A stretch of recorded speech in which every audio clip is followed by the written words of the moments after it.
গোপালগঞ্জের কোটালীপাড়া উপজেলা পরিষদ নির্বাচনকে সামনে রেখে উপজেলার বিভিন্ন ইউনিয়ন ও গ্রাম মহল্লা এবং হাট বাজারে পথসভা ও উঠান বৈঠক করেছেন উপজেলা চেয়ারম্যান পদপ্রার্থী উপজেলা আওয়ামী লীগের সদস্য জাহাঙ্গীর হোসেন খান। শুক্রবার ১৯ এপ্রিল হিরণ ও কুশলা ইউনিয়নের পোলসাইর, মাঝবাড়ি, কুশলা, টুটাপাড়া, ধোরাল, সেনারকাতি সহ বিভিন্ন হাট বাজারে ভোটারদের সাথে উঠান বৈঠক ও পথসভা করেছেন জাহাঙ্গীর হোসেন খান।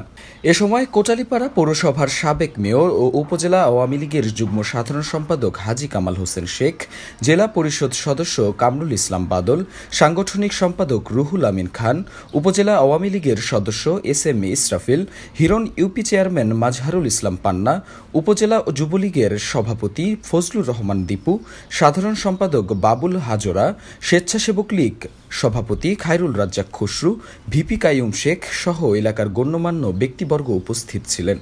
উল্লেখ্য, একটি পৌরসভা ও ১১টি ইউনিয়ন নিয়ে কোটালীপাড়া উপজেলা গঠিত। এ উপজেলায় ৭৭টি কেন্দ্রে মোট ভোটার সংখ্যা ২,০৫,১৪৬ জন। পুরুষ ভোটার সংখ্যা ১,০৫,৮৬০ জন। মহিলা ভোটার সংখ্যা ৯৯,২৮৫ জন। আর তৃতীয় লিঙ্গের ভোটার ১ জন। কোটালীপাড়া উপজেলা নির্বাচনের ভোট গ্রহণ অনুষ্ঠিত হবে আগামী ৮ই মে। তথ্য ও ভিডিও চিত্রে বিস্তারিত জানাচ্ছিলাম আমি দীপুনুর। রূপান্তর সংবাদ নিউজ ডেস্ক।